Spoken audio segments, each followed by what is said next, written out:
ऐसा जिगर है यार तेरे पास तो नहीं, ऐसा जिगर है यार तेरे पास तो नहीं। और माँ रोज जेब टटोले है बेरोजगार की, बेटे की जेब में कहीं सल्फास तो नहीं, बेटे की जेब में कहीं सल्फास तो नहीं। एक व्यंग्य सुनाना चाहूंगा आदरणीय।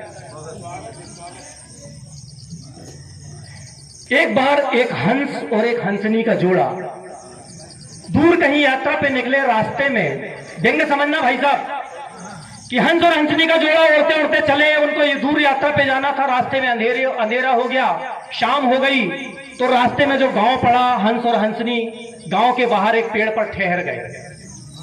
जो ही उस पेड़ पर वे रुके तो हंसनी की निगाहें सामने के पेड़ पे बैठे उल्लू पे पड़ी।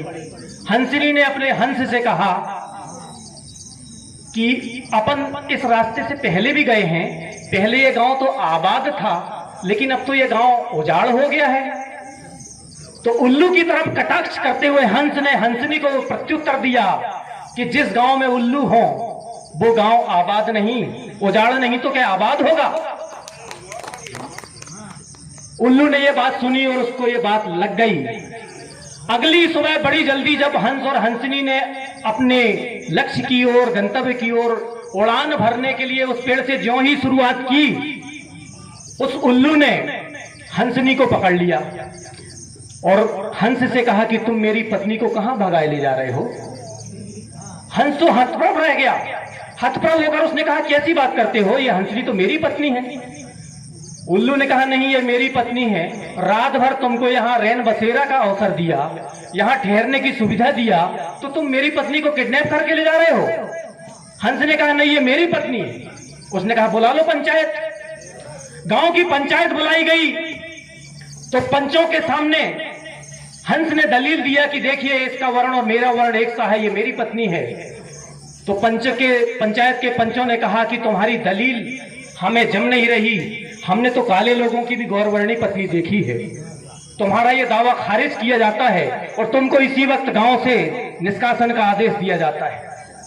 बेचारा हंस अकेला उड़ान भरा और ज्यों ही कुछ दूर आगे पे गया, उल्लू ने उस हंस को भी पकड़ लिया।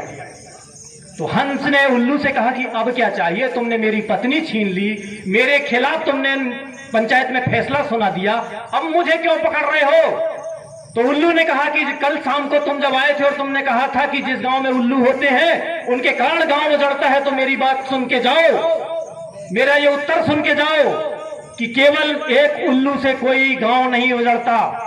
जिस गांव में उल्लू की हाँ में हाँ मिलाने वाले, अपना उल्लू सीधा करने वाले उल्लू के पट्टे होते हैं, उन सब के सामूहिक सहयोग से ही कोई गांव उजड़ता है। मुझे दुष्यंत जी याद आ रहे हैं कि एक ही उल्लू काफी है बर्बाद गुलिस्तां करने को, हर शाख पे उल्लू बैठा है, अंजामे गुलिस्तां क्या होगा, अंजामे गुलिस्तां क्या होगा।